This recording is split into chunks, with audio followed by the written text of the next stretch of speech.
আজকে আমি বেরিয়েছিলাম আমার খুব প্রয়োজনীয় একটা কাজের জিনিস কিনতে।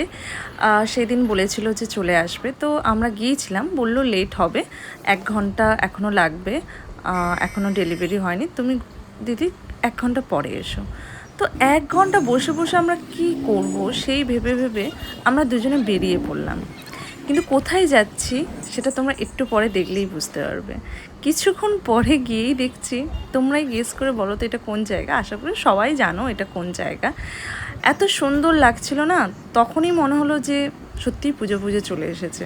এত কাজের মাঝখানে, এত কিছুর মাঝখানেও তখন আমাদের সত্যিই মাথায় থাকে না যে পুজো আর মাত্র কয়েকটা দিন।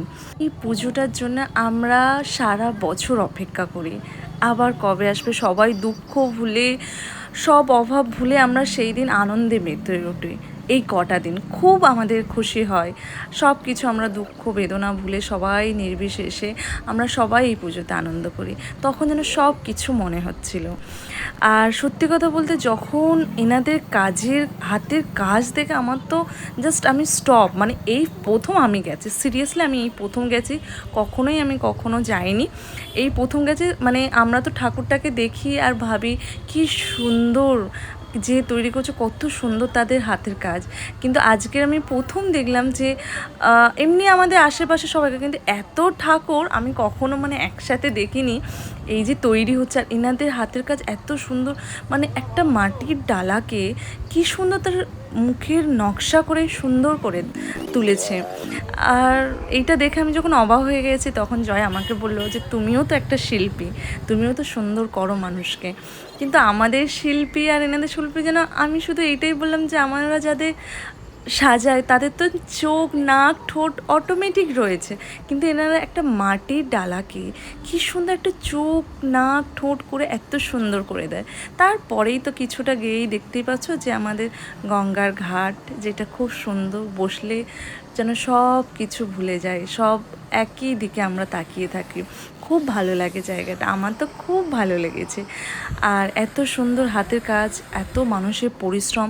আমি তো আবার শুনলাম যে তারা নাকি সারা রাত জেগে জেগে কাজ করে। আর সত্যিই আমরা এই দিনটার জন্য অপেক্ষা করে থাকি যে মা আবার কবে আসবে, আবার আমরা সবাই আনন্দ করব।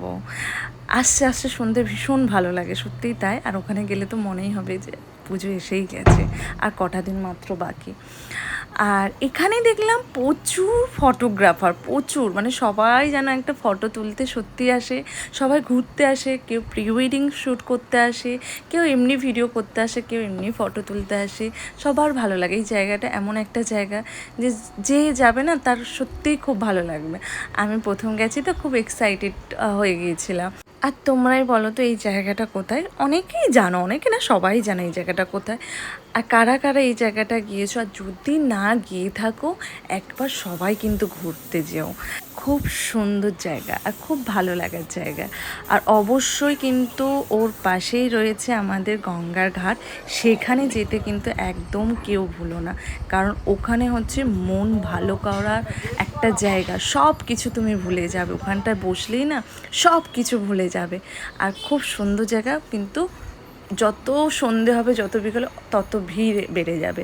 তো এই জায়গাটা কোথায় বা কারা কারা গিয়েছো অবশ্যই তোমরা কিন্তু নিচে কমেন্ট করে জানাও। আজকে ভিডিওটা কেমন লাগলো জানিও। Thank you so much.